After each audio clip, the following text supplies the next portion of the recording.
Selamat berjumpa kembali dalam layanan audio Sahabat Seperjalanan. Hari ini adalah hari Sabtu 28 Maret 2026. Tema renungan saat teduh kita dengan judul Hati-hati Nabi Palsu. Firman Tuhan terambil dalam Yeremia 23 ayat 16 sampai dengan ke-17. Beginilah firman Tuhan semesta alam. Janganlah dengarkan perkataan para nabi yang bernubuat kepada kamu.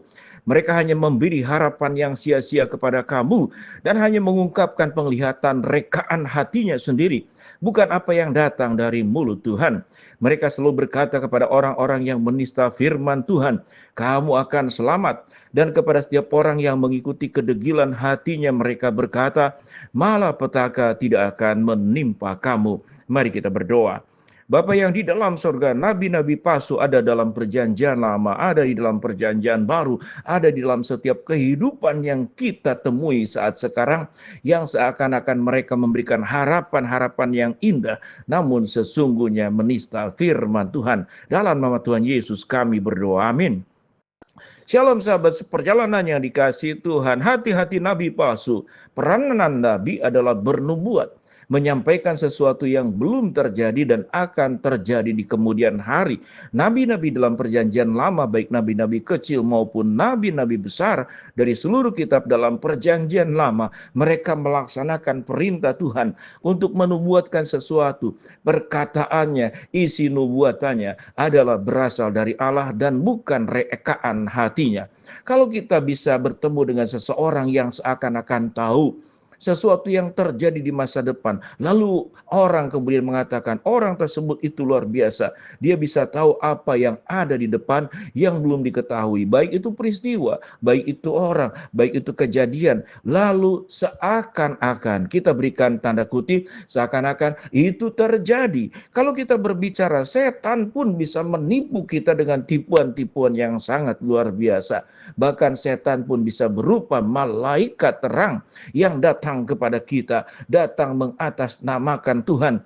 Namun seperti yang firman Tuhan katakan, nabi-nabi palsu itu, beginilah firman Tuhan semesta alam. Janganlah dengarkan perkataan para nabi yang bernubuat kepada kamu. Mereka hanya memberi harapan sia-sia kepadamu dan hanya mengungkapkan penglihatan rekaan hatinya sendiri, bukan apa yang datang dari mulut Tuhan. Mereka selalu berkata kepada orang-orang yang menista firman Tuhan, kamu akan selamat. Dan kepada setiap orang yang mengikuti kedegilan hatinya, mereka berkata, malapetaka tidak akan menimpa kamu. Sewaktu seseorang yang menubuatkan sesuatu yang kelihatannya indah, kamu akan selamat dan malapetaka tidak akan menimpa kamu. Engkau akan menjadi orang yang sehat, segala perbuatanmu akan berhasil. Engkau akan menjadi orang-orang yang melakukan segala sesuatu dalam kesuksesan. Lalu kemudian biasanya setelah itu disampaikan, lalu kemudian dia menyebutkan kalimat berikut yang disebut dengan syarat.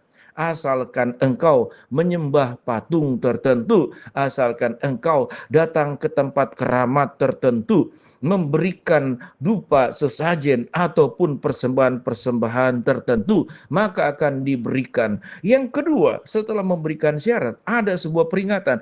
Kalau engkau tidak melakukan syarat-syarat tersebut, biasanya ada ancaman, maka engkau akan sakit atau anakmu akan meninggal.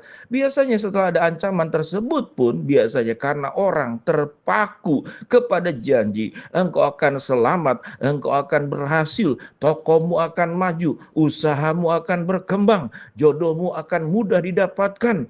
Atau orang yang berharap tertentu, mungkin ingin punya rumah, ingin memiliki anak, ingin mencapai mimpi-mimpi tertentu, kita datang ke orang-orang sebut dengan orang-orang pintar, atau kita sebut sebagai nabi-nabi palsu yang datang kepada setiap kita masing-masing. Bahkan nabi-nabi palsu itu bisa mengatakan, kalau engkau dengar perkataanku, maka engkau bisa berbicara dengan orang yang sudah meninggal.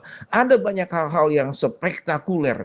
Kalau engkau kemudian berjalan melewati ini, atau engkau memakai pakaian dengan warna tertentu, atau engkau menyimpan tanaman tertentu, di hari tertentu, mungkin tengah malam, atau di hari Kamis, atau di hari Selasa, atau di bulan purnama, begitu luar biasa. Lalu kita terpaku dan kita tergoda untuk mengikuti yang namanya nabi-nabi palsu ini. Engkau harus menyimpan pisau tertentu, engkau harus menyimpan benda tertentu, lalu benda tersebut itu harus dimandikan dengan kembang 7 rupa atau dengan bentuk-bentuk yang lain.